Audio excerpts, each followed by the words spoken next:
You can wrap some ice cube in a towel and press the towel softly on the painful area for 20 minutes. Ice helps in reducing the swelling and it will provide the relief to the pain.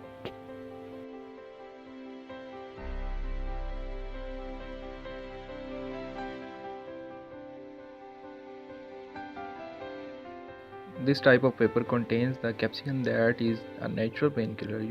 You can mix 2 tablespoons of cayenne pepper with some amount of olive oil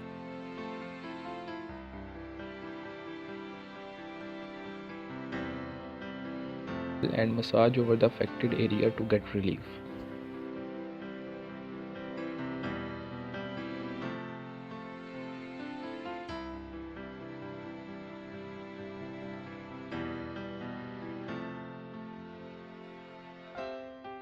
One of the best homemade knee pain treatment option is using ginger over the painful area.